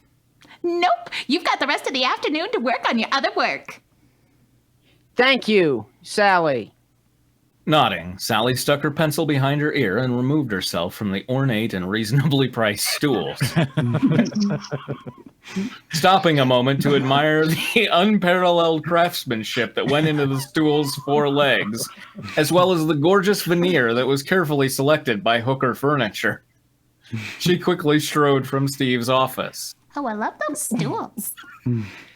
These stools are a fantastic purchase. Steve thought to himself. The cost may have meant eating from the dumpster out behind the truck stop Denny's on Interstate 55, but the mild discomfort and patrons to my work office is worth more to me than eating something besides half-finished Belgian waffle Grand Slams, now just $10.29 each one. He scratched his chin before standing up, stretching as he did so. Knowing that he needed to get work done, he decided to put it off for another 15 minutes and get a little exercise. Walking out of his office, he stopped next to the janitor's cart. Anything I can do for you, Mr. Plank? A voice at his shoe asked, feigned deference and humility seeping from every syllable. Looking down with a slightly annoyed look on his face, Steve spoke. Knock it off, Nibbles. Just because you're the janitor doesn't mean that I'm your boss or you have to treat me any different. Nibbles climbed Steve's leg, his tiny blue jumpsuit covered in the... Is somebody, like, having a crank juice thing, like one of those little bags? Chewing a pop can? Yeah. It's Nibbles. Nope. Nibbles climbed Steve's leg, his tiny blue jumpsuit covered in the filth of the office, staining Steve's immaculately laundered pants. We aren't going to find out what pants they are and who he bought it from. When Nibbles finally reached Steve's shoulder, there was a trail of grease that had no probable source in an office environment leading up the clothing. Nibbles grinned before looking around and whispering softly, Hey, no one's caught on about your little secret, have they? Don't want the word to spread. Keep your voice down. Steve hissed as though his taxonomic designation was not Homo sapiens, but was actually Procyon lotor, a.k.a. the common raccoon. Got to give that one a minute to kind of settle in there.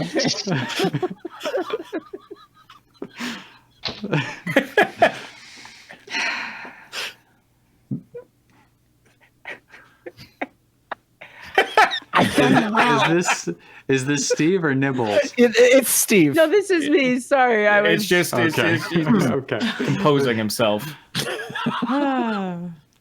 I've done well keeping it hidden so far, but if someone hears you, things could get nasty. Yeah, Nibbles gave him a look of acknowledgement before miming locking his lips and swallowing the key. It was as adorable as it was an impossible feat to have achieved, seeing as he could not swallow without unlocking his mouth.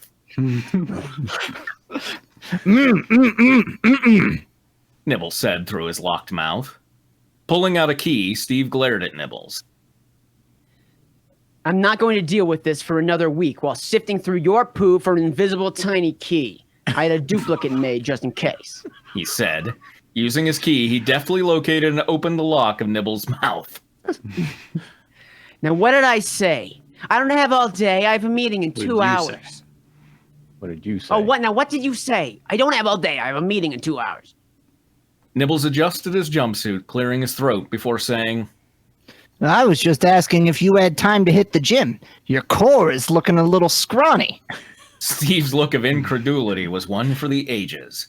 Nibbles quickly leaped down from Steve's shoulder, ran to his tiny janitor cart, got his Polaroid SX70 camera, noticed it was out of film, sprinted to his car, sped to Photography Ian's photography store, saw the be back in 10 minutes sign, hurriedly waited exactly 7 minutes and 30 seconds. 7 minutes and 36 seconds until Ian came back, made a dash to the section devoted to film for Polaroid cameras, saw that the store was out of SX70 film, dashed to Ian to ask him to check the back to see if he had any in stock, furiously checked his watch until Ian came back with some SX70 film, had a polite chat with Ian about Ian's kids, found out that Ian's son had gallstones, arranged a surgical consult at the local hospital, helped file the insurance paperwork, paid for his film, meandered back to his car, remembered what he was doing, checked the time, saw that it had been a mere hour and 27 minutes since he'd left Steve, drove like he was Ryan Gosling in the popular movie Drive to get back to work quickly, darted through the lobby while trying to put the film in his camera, scanned his badge at the security checkpoint only to have it come up as an error, phoned Earl, the security guard, did the paperwork to get a new security badge issued, waited for it to be printed, noticed that Earl had misspelled his name and job title, brought this point up to Earl, waited for the necessary corrections to be made, checked his watch again, double-checked Earl's print order for his badge to make sure everything was correct, waited again for the badge to be printed, triple-checked it to make sure all the necessary information was correct, thanked Earl. Naruto ran to the security check. Oh, I guess like a Naruto run is a thing? Yeah. Naruto run. Yeah. Yeah, Naruto you ran. actually said it perfectly. The arms back. Oh, okay.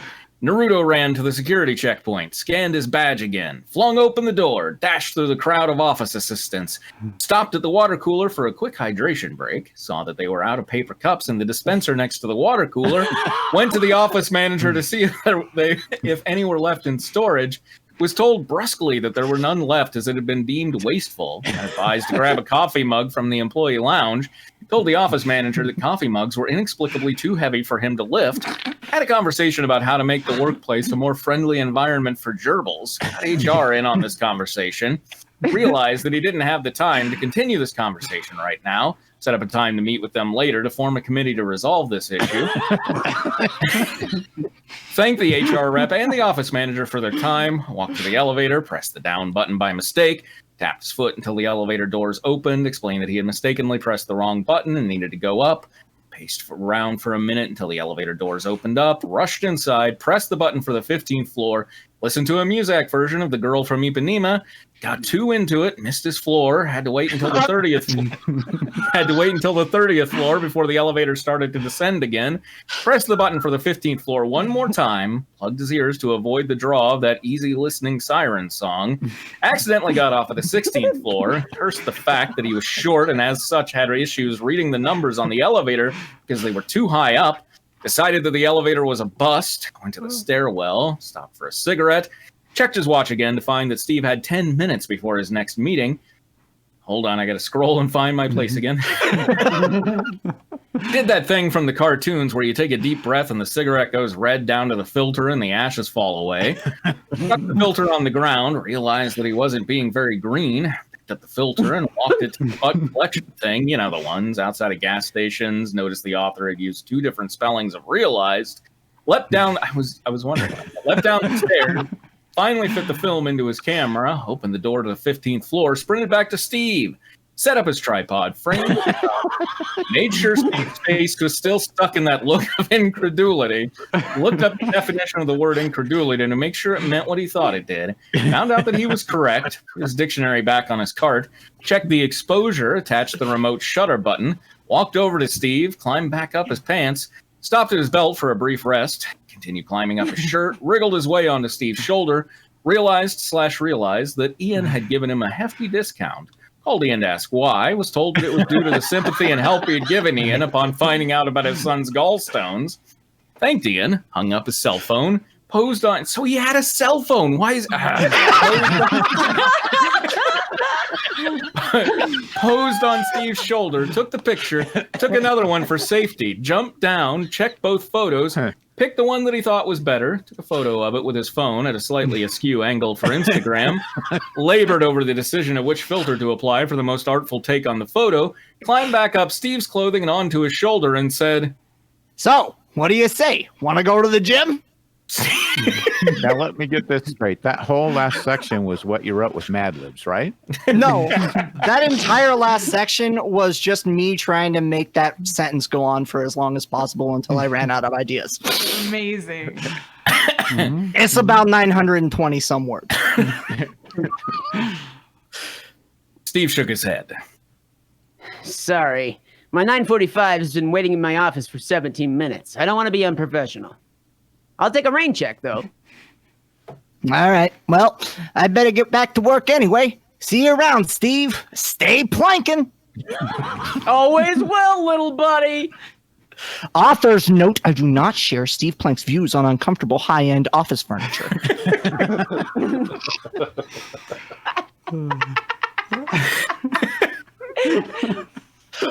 After his 9:45 meeting, Steve worked on his article for Buford. Stretching his arms and cracking his neck, he thought to himself, Jeez, standing virtually motionless for nearly 2 hours really stiffens a guy. That has like that perfect feel of like kind of early 90s Nickelodeon. You know what I mean? Like a Ren and Stimpy line where it's like, did they realize what they said? I think they realized. The article was going well. He had managed to convey the guilt and shame he felt for being forced to wear these things in the piece. Buford would certainly be shocked at Steve's ability to make the best of any journalistic situation, no matter how absurd. 11:30 rolled around at the speed of sound, and promptly Steve sat in a comfortable chair before the head editor of the Global Weekly, Buford Picklefeather.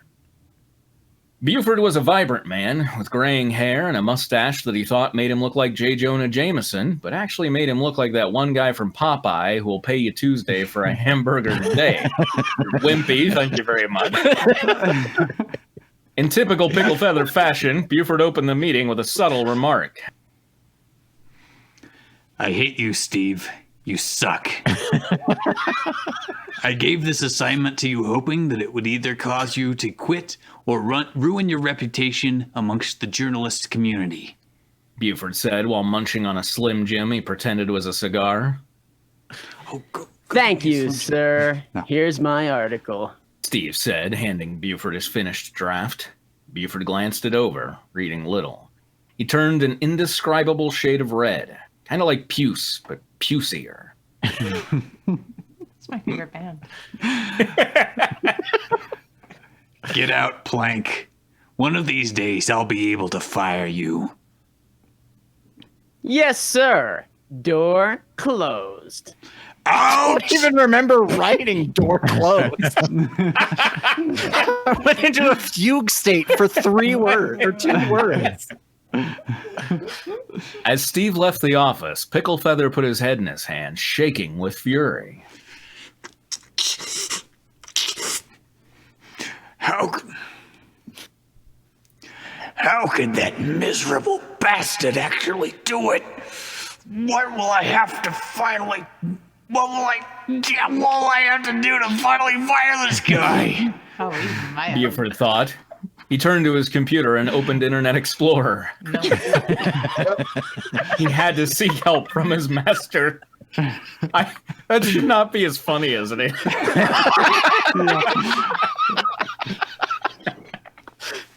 Surfing on that series of tubes known as the interconnected web. Oh, it canceled my website. Hold on. Let me pull Okay. that up. I think it was chairhatesfeet.net. He found his way. He found his way to chairhatesfeet.net, a website for people to post pics and videos of them stubbing their toes on chairs. Okay, very quick story. A friend of mine used to work for, I think it's called Lions Bridge, and it's a place that Google, what's the word I'm looking for? Like they hire out, they use them, they hire out through them to get stuff done. And they would have to like go through and answer questions like, is this site pornographic? Because certain things would just be like the algorithm wasn't able to tell, and so they'd have to send it to humans to figure it out, right?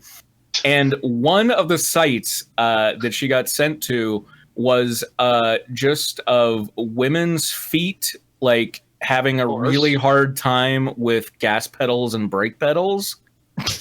Oh. Huh. And So, so is it objectifying It's a crazy animals at the same life. time, or- what's that? Porn? like, 'cause when you said women's feet, I'm like, yes, as so much of the internet is devoted to. But then it shows them they're not big enough to operate cars. So well, it's more like, oh, darn, you know, like, oh my goodness, like, oh, like it's like women being like incapable of basic tasks. I'm wondering if it's like the thing about the women contemplating dogs' backward knees. That's a fetish. So she's like, I don't know, like, is it porn? Like, this is such an existentially like damaging question. I watched a lot of infomercials at a really important developing time in my life. So seeing people struggle with common everyday activities just gets to me, you know? Yeah. I remember By the a way- site that was just stock footage images of women happy about their salad. Oh, Yes, yeah. of course. Tons of laughing them. at salad. Yeah. Tons of these stupid things. That's my homepage.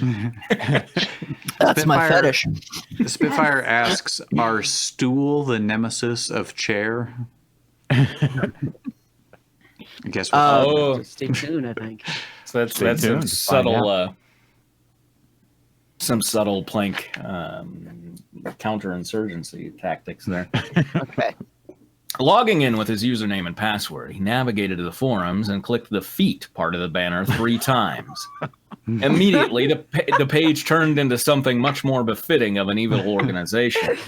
The banner across the top now read Chair, cooperative hoping to acquire an international regime. Chuckling was heard as Buford checked his personal messages, seeing that his assistant had sent him a Ziggy and highlighted the funny bits.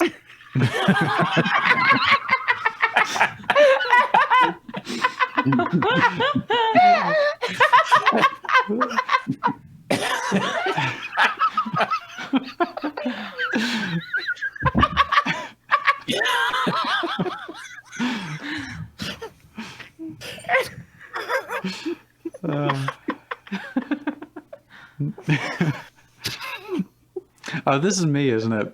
Yes. Okay. Excellent. I shall have to give him a raise, which I shall take from Steve Plank's salary, of course. He smiled. Why did he hire him in the first place? That's my real big question here. Well, he was the only applicant that showed up. Okay, Remember, we right. went over this. Okay, fair enough. Fair enough for now. He smiled at his cruel treatment of Plank for no reason other than that he and his master found him irritating, as well as too troublesome for their plans. A ping alerted him to a message. Go on. Ooh, hello, my son. Ooh, hello, Yeah, my you got son. it. That's You- it. Hello, That's my it. son. Oh, whoa, hello, master. Is phase 1 progressing as we planned? Yes. Ooh. Wonderful. How's little Pranky Winky? Was he fired today? Buford bit his lip, but not in that sexy way. More like he was holding in a fart. You were getting tired of writing at this point, were you? I had just written a sentence that was 922 words long. Okay. Well, there's a problem. What? He did his job and made a good article. No! Whoa. That. God, the robots keep trying to take over. You're getting hacked by a tiny robot. What? I is sorry, master. Buford waited for his master's response, but none came. He wrung his hands before typing out his standard, Sit Oh, on you're it, typing? master. A response came several minutes later. Sit on it, my son. Dun dun dun. Well, Timing was just That's about it. perfect on that. Yeah. Yeah. It's 8. So, you know, I didn't say anything back when we read it, but I just want to say this before I forget it, before the night's over. So it was specifically that chapter where I was like, oh shit, people are going to think that I went in and changed things in the Pokemon fanfic because the first night that we started reading, somebody, I think it was Quinn, was like, maybe Vampire Jamal is a werewolf. We don't know. And I was like, bite your tongue, bite your tongue. Yeah. A lot of big twists tonight. Vampire Jamal's a werewolf. Horses can do surgery. Pepperidge Farm made a mom thing. Yeah. The hooker point line. Yeah. Gallbladder thing. That was out of nowhere. Oh, yeah. Steve, I hope we get to follow Ian and his child's progress through the story, because well, that'll be in my parallel novel series. Photography Ian's photographic life. Ian's son gallbladder is underexplored. Misha says, I learned a lot about furniture. You were welcome. That's what we're here for here at Fanfiction Theater. We want to provide an educational experience to give you the knowledge that you need to go out and buy your next stool set with confidence. From the hooker line of stools, whatever it was. And if you're not ready to commit, they do offer stool samples. Yes. I was waiting for someone to get to that joke. I knew it would be there eventually. Low-hanging fruit! You old low-hanging fruit. All right. Thank you for joining Fanfiction Theater. After I go to our hold page, I'm going to raid Ruby's stream.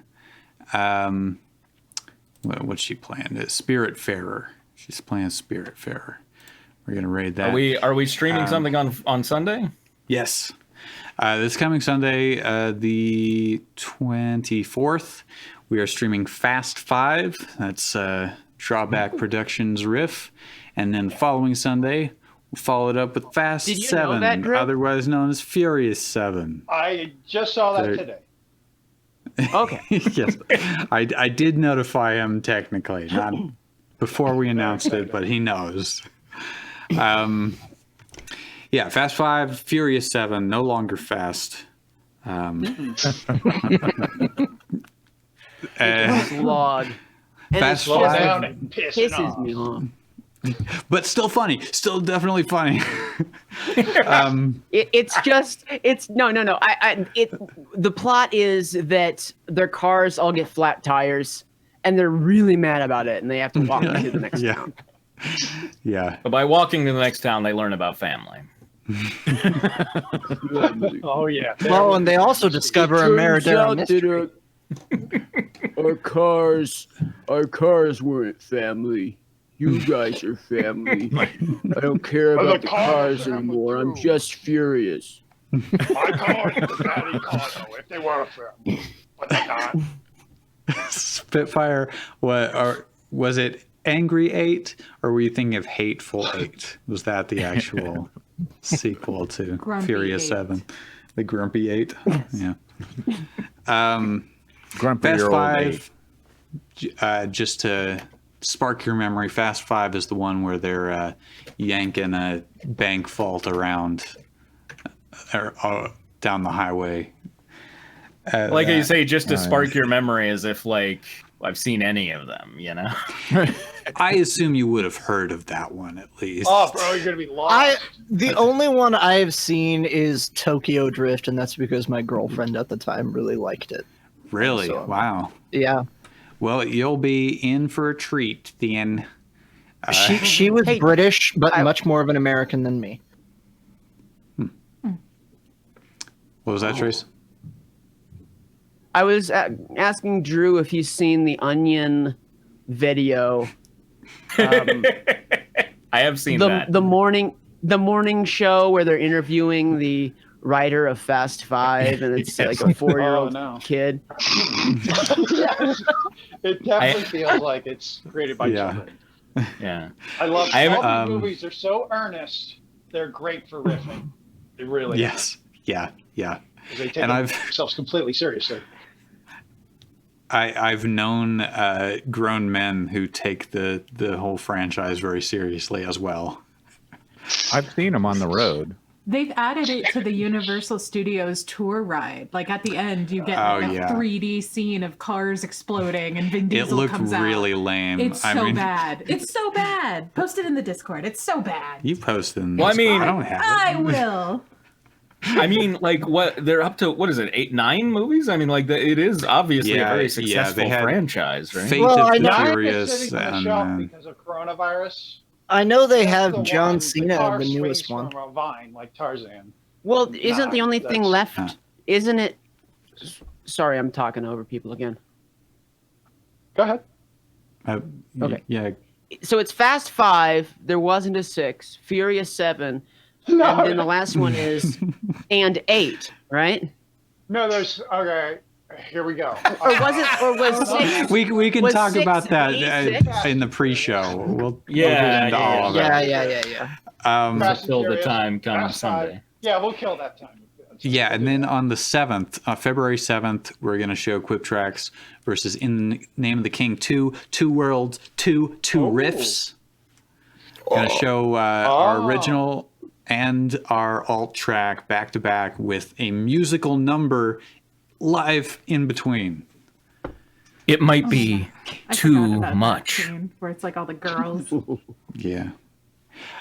This is a king you'll be glad to be in the name of. Okay, let me tell you that. This king Yeah, has unlike the elevator pitch. King in the name Burt of Reynolds. Who would want to be Just in the in name case of Burt that, Reynolds? Just in case people aren't aware of In the Name of the King 2, it's an Uwe Boll film with Dolph Lundgren Yep. going back to medieval Canada, meeting a beautiful smiling king and doing things in the name of him Yep. too. I mean, you sold me Twice. with Dolph Lundgren going back to Canada in ancient times or whatever. Yes. yeah. The And original Smiling was King like is a medieval fantasy type movie, and then for the sequel, it was like, what can we add to this? Time travel. Yes. That's what we need. We need to bring So this a modern day mercenary who fought in Afghanistan or whatever. It's not really specified. Desert Storm or some with a helicopter. He looks at a picture about it. You're one of the helicopter ones. Need him to come back in time.